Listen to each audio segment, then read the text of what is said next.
أعوذ بالله من الشيطان الرجيم.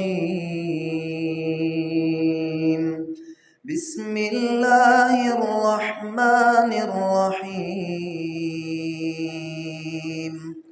أما بعد فإن خير الحديث كتاب الله وخير الهدي هدي محمد صلى الله عليه وعلى آله وسلم وشر الأمور محدثاتها وكل محدثة بدعة وكل بدعة ضلالة۔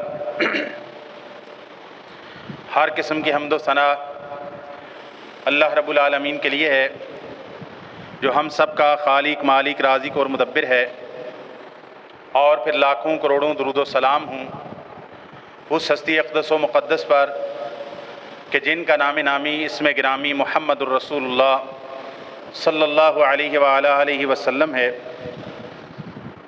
گزشتہ خطبہ میں اہل بیت اعظام علیہم الرضوان ان کا اجمالی تذکرہ اور سیدنا حسن و حسین رضی اللہ تعالیٰ عنہما کی فضیلت منقبت پر قدر تفصیلی بات کی تھی۔ آج آپ کے سامنے اس امت کی سب سے جلیل القدر ہستی، بلکہ تمام انبیاء کی تمام امتوں میں سے سب سے افضل ہستی علی الاطلاق، بغیر کسی نزاع کے، بغیر کسی اختلاف کے، ان کی سیرت، ان کی خدمات اور ان کے اجمالی فضائل و مناقب کا تذکرہ کرنے کی کوشش کروں گا۔ وہ ہستی کوئی اور نہیں، جب بھی کسی مسلمان کے سامنے یہ بات رکھی جائے کہ امت کی سب سے افضل ہستی، تو کسی بھی مسلمان کے دل کے اندر خلیفہ بلا فصل رسول اللہ صلی اللہ علیہ وسلم کے رفیق سفر، انیس غار سیدنا ابو بکر صدیق رضی اللہ تعالیٰ عنہ کے علاوہ کسی ہستی کا نام نہیں آتا۔ تو امت میں علی الاطلاق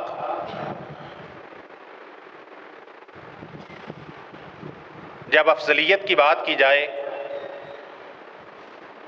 تو ہر مسلمان کے دل میں ایک ہی نام آتا ہے، اور وہ ہستی سیدنا ابو بکر صدیق رضی اللہ تعالیٰ عنہ کی ہستی ہے۔ سیدنا ابو بکر صدیق رضی اللہ تعالیٰ عنہ قریش کے بنو تیم قبیلے سے تعلق رکھتے ہیں، انصاب قریش کے ماہر تھے، ایک معزز تاجر تھے۔ رسول اللہ صلی اللہ علیہ وسلم کے ساتھ ان کی الفت، دوستی، تعلق داری آپ صلی اللہ علیہ وسلم کی بعثت سے پہلے بھی موجود تھی۔ نبی کریم صلی اللہ علیہ وسلم نے جب اعلان نبوت کیا تو آزاد مردوں میں سے سب سے پہلے جس نے بغیر کسی حیل و حجت کے آپ صلی اللہ علیہ وسلم کی نبوت و رسالت کا اقرار کیا، یقین کیا، آپ صلی اللہ علیہ وسلم کی بیعت اسلام کی، تو وہ سیدنا ابو بکر رضی اللہ تعالیٰ عنہ کی ہستی ہے۔ صحیح بخاری کے اندر ایک حدیث ہے، ایک مسئلہ میں سیدنا ابو بکر رضی اللہ تعالیٰ عنہ اور امیر المومنین سیدنا عمر ابن خطاب رضی اللہ تعالیٰ عنہ کا اختلاف ہوا۔ بات چیت میں سیدنا ابو بکر رضی اللہ تعالیٰ عنہ نے سیدنا عمر رضی اللہ تعالیٰ عنہ کو سخت سست کہہ دیا، ڈانٹ دیا۔ پھر سیدنا ابو بکر رضی اللہ تعالیٰ عنہ کو احساس ہوا، انہوں نے اعتذار پیش کیا، سیدنا ابو عمر رضی اللہ تعالیٰ عنہ نے ان کا عذر قبول نہ کیا۔ سیدنا ابو بکر رضی اللہ تعالیٰ عنہ وہاں سے چلے اور بہت جلدی جلدی چلتے ہوئے نبی کریم صلی اللہ علیہ وسلم کی خدمت میں پہنچے۔ نبی رحمت صلی اللہ علیہ وسلم نے دیکھا کہ سیدنا ابو بکر رضی اللہ تعالیٰ عنہ آ رہے ہیں اور اپنے تہمد کو اٹھایا ہوا ہے۔ جب انسان بہت تیزی سے چلتا ہے تو اپنا تہمد، اپنا ازار اٹھا لیتا ہے تاکہ تیزی سے چلنے میں وہ اٹکے نہ اور گرنے کا خدشہ نہ ہو۔ نبی کریم صلی اللہ علیہ وسلم نے دیکھتے ہی مسکرا کے فرمایا ساتھیوں سے جو وہاں پر بیٹھے ہوئے تھے، لگتا ہے ان صاحبکم قد غامر، یہ کسی سے جھگڑ کے آئے ہیں، انداز چال بتا رہا ہے۔ سیدنا ابو بکر رضی اللہ تعالیٰ عنہ نبی کریم صلی اللہ علیہ وسلم کے پاس پہنچے، نبی پاک صلی اللہ علیہ وسلم سے سارا ماجرا بیان کیا اور ساتھ کہتے ہیں یا رسول اللہ صلی اللہ علیہ وسلم واللہ کنت اظلم، اللہ کے پیارے حبیب، اللہ کی قسم میں ابو بکر کی غلطی تھی، زیادتی میری طرف سے ہوئی ہے۔ اتنے میں سیدنا ابو عمر رضی اللہ تعالیٰ عنہ کو احساس ہوا کہ سیدنا ابو بکر رضی اللہ تعالیٰ عنہ نے مجھ سے معذرت کی، میں نے معذرت کو قبول نہ کیا۔ وہاں سے گئے، سیدنا ابو بکر رضی اللہ عنہ کے گھر میں گئے، وہاں نہ ملے، ان کو یقین ہو گیا کہ نبی کریم صلی اللہ علیہ وسلم کی خدمت میں پہنچے ہوں گے۔ سیدنا عمر رضی اللہ تعالیٰ عنہ وہاں سے سیدھے نبی کریم صلی اللہ علیہ وسلم کی خدمت میں آئے۔ نبی رحمت صلی اللہ علیہ وسلم نے سیدنا ابو بکر رضی اللہ تعالیٰ عنہ کو اپنے پاس بٹھایا، عمر رضی اللہ تعالیٰ عنہ کو آتے ہوئے دیکھا، ابھی مجلس میں نہیں پہنچے۔ نبی رحمت صلی اللہ علیہ وسلم کا چہرہ مبارک غصے سے سرخ ہوا۔ آپ صلی اللہ علیہ وسلم اس بات کا اظہار کرتے ہیں ان اللہ قد بعثنی الیکم وقلتم کذبت وقال ابو بکر صدق وواسانی بنفسہ ومالہ۔ نبی کریم صلی اللہ علیہ وسلم نے قصہ کیا ہے، ماجرا کیا ہے، غلطی کس کی ہے؟ جبکہ سیدنا ابو بکر رضی اللہ تعالیٰ جسا علی رکبتیہ، اپنے گھٹنوں کے اوپر بیٹھ کے رسول اللہ صلی اللہ علیہ وسلم کے سامنے اظہار کر رہے ہیں یا رسول اللہ واللہ کنت اظلم، واللہ کنت اظلم، اللہ کے پیارے حبیب میری غلطی تھی، میری زیادتی تھی، عمر کی غلطی نہیں تھی۔ نبی کریم صلی اللہ علیہ وسلم نے اس وقت فرمایا تمہیں وہ وقت یاد ہے جب اللہ تعالیٰ نے مجھے تمہاری طرف رسول بنا کے بھیجا، میں نے اپنی دعوت کو تمہارے سامنے پیش کیا، قلتم کذبت، تم نے میری دعوت، میری نبوت کو ماننے سے انکار کیا، وقال ابو بکر صدق، سب سے پہلے جس نے میری دعوت کو سچا قرار دیا اور میری نبوت کی تصدیق کی وہ ابو بکر رضی اللہ تعالیٰ عنہ تھے۔ نبی کریم صلی اللہ علیہ وسلم نے فرمایا وَوَاسَانِي بِنَفْسِهِ وَمَالِهِ، اپنے جان اپنے مال کے ساتھ میں محمد صلی اللہ علیہ وسلم کی نصرت کی ہے۔ فَهَلْ أَنْتُمْ تَارِكُوا لِي صَاحِبِي، سب لوگوں کو مخاطب کر کے کہا جن میں سیدنا عمر بھی تھے، کیا میں محمد صلی اللہ علیہ وسلم کی خاطر میرے ساتھی، میرے صاحب، میرے دوست، میرے عزیز، میرے پیارے ابو بکر کو تکلیف دینا چھوڑ نہیں سکتے؟ صحابی بیان کرتے ہیں، کہتا فما اوذی بعدها، اس کے بعد سیدنا ابو بکر رضی اللہ تعالیٰ عنہ کو کسی کی جرت نہیں ہوئی کہ تکلیف دیں۔ یہ رسول اللہ صلی اللہ علیہ وسلم کا سیدنا ابو بکر کا دفاع ہے، جبکہ سیدنا ابو بکر کہہ رہے ہیں یا رسول اللہ میری غلطی ہے، عمر کی غلطی نہیں ہے، میری ہے۔ لیکن رسول اللہ صلی اللہ علیہ وسلم ایسی کسی تفصیل میں جائے بغیر کہ کسی کی جرت کیسے ہوئی کہ ابو بکر کو ستائے، ابو بکر کو ناراض کرے، جبکہ ابو بکر کے میں محمد صلی اللہ علیہ وسلم پہ احسانات ہے، میری نبوت کی سب سے پہلے تصدیق کی، مال جان سب کچھ میرے اشارہ ابرو پہ لٹانے والی ہستی ابو بکر صدیق کی ہستی، تو کسی کی کیسے جرت ہو کہ ابو بکر کو ستائے؟ یہ صحیح بخاری کے اندر ہے۔ اس سے معلوم ہوتا ہے کہ سیدنا ابو بکر رضی اللہ تعالیٰ عنہ سب سے پہلے رسول اللہ صلی اللہ علیہ وسلم کی نبوت کی تصدیق کرنے والے ہیں، آزاد مردوں میں سے۔ اور یہ وہ بات ہے جس کا تصدیق رسول اللہ صلی اللہ علیہ وسلم کہہ رہے ہیں کہ میں تمہاری طرف آیا، تم نے میری نبوت کو نہ مانا. اور ابو بکر اکیلا تھا اس وقت آزاد مردوں میں سے جس نے میری نبوت کی تصدیق کی تھی. اسی طرح عمار ابن یاسر رضی اللہ تعالیٰ عنہ، صحیح بخاری شریف کی حدیث ہے، صحیح بخاری شریف میں، صحیح بخاری میں شاید 3660 نمبر حدیث ہے. سیدنا عمار ابن یاسر کہتے ہیں رأیت النبی صلی اللہ علیہ وسلم، میں نے جب پہل نبی کریم صلی اللہ علیہ وسلم کو دیکھا، وما معه الا 5 عبد وامرأتان وابو بکر. عمار ابن یاسر رضی اللہ تعالیٰ عنہ اور ان کے والد یاسر اور ان کی والدہ عمار ابن یاسر کی والدہ سیدہ سمیہ، یہ سب سے پہل اسلام لانے والے معدود چند افراد میں سے ہیں. صحیح بخاری شریف کے اندر سیدنا عمار ابن یاسر کا فرمان ہے، وہ کہتے ہیں میں نے نبی پاک صلی اللہ علیہ وسلم کو جب دیکھا، یعنی آپ صلی اللہ علیہ وسلم سے جب ملاقات ہوئی، اسلام قبول کیا، آپ صلی اللہ علیہ وسلم کے اوپر ایمان لانے والے 5 غلام تھے، 2 عورتیں تھیں اور آزاد مردوں میں سے ایک فرد تھا، اس کا نام ابو بکر تھا. یہ کس کی گواہی ہے؟ عمار ابن یاسر رضی اللہ تعالیٰ. ابو امامہ الباہلی رضی اللہ تعالیٰ عنہ بیان کرتے ہیں، صحیح مسلم کے اندر ہے، عمر ابن انباسہ سے، دونوں صحابی ہیں. عمر ابن انباسہ مکی دور کے اندر اسلام قبول کرتے ہیں. کہتے ہیں میں زمانہ جاہلیت کے اندر جیسا تھا، ہمیں خبر پہنچی کوئی رسول آئے ہیں، نبوت کا دعویٰ کرتے ہیں.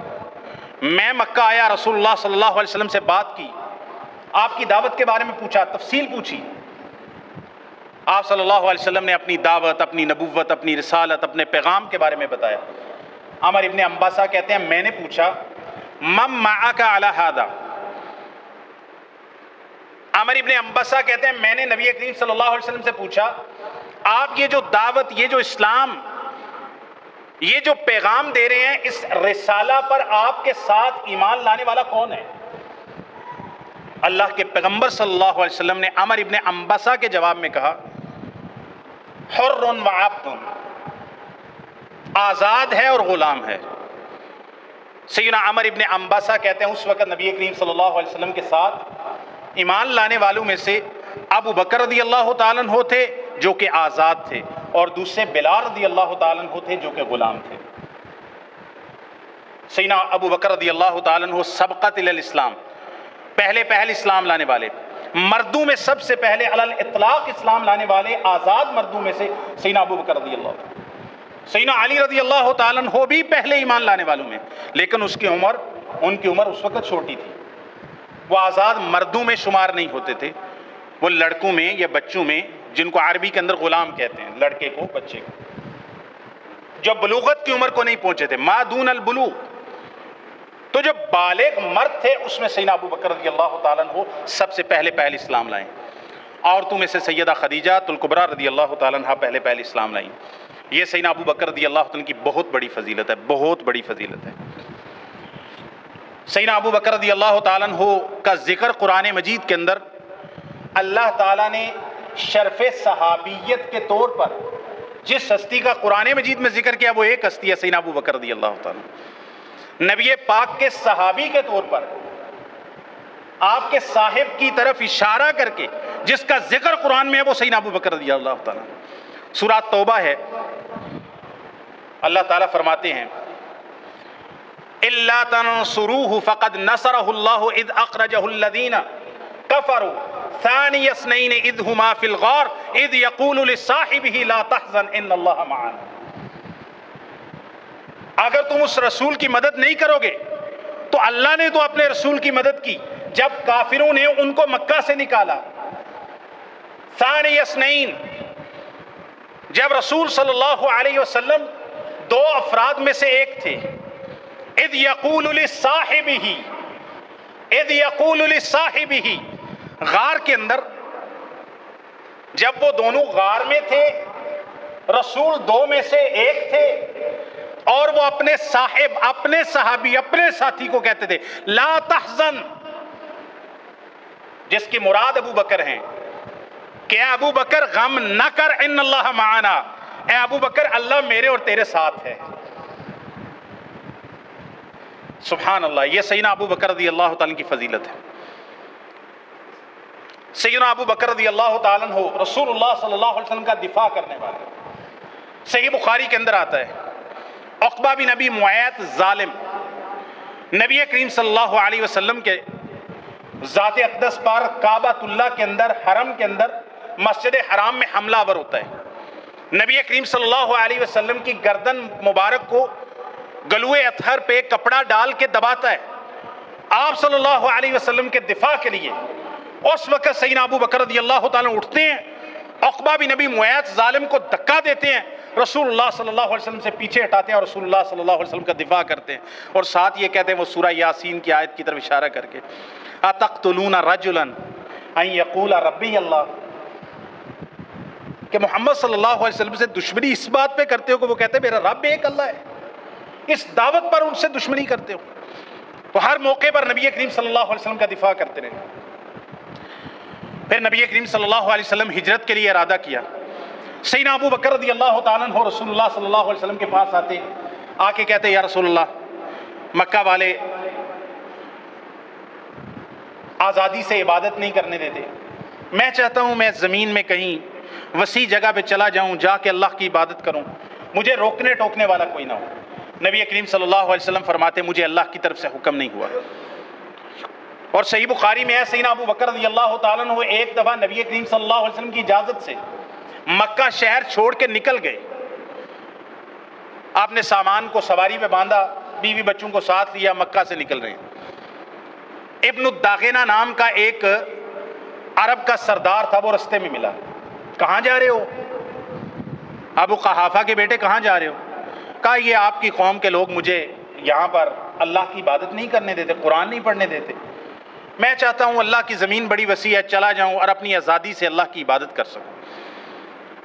ابن الداغنہ ایک کافر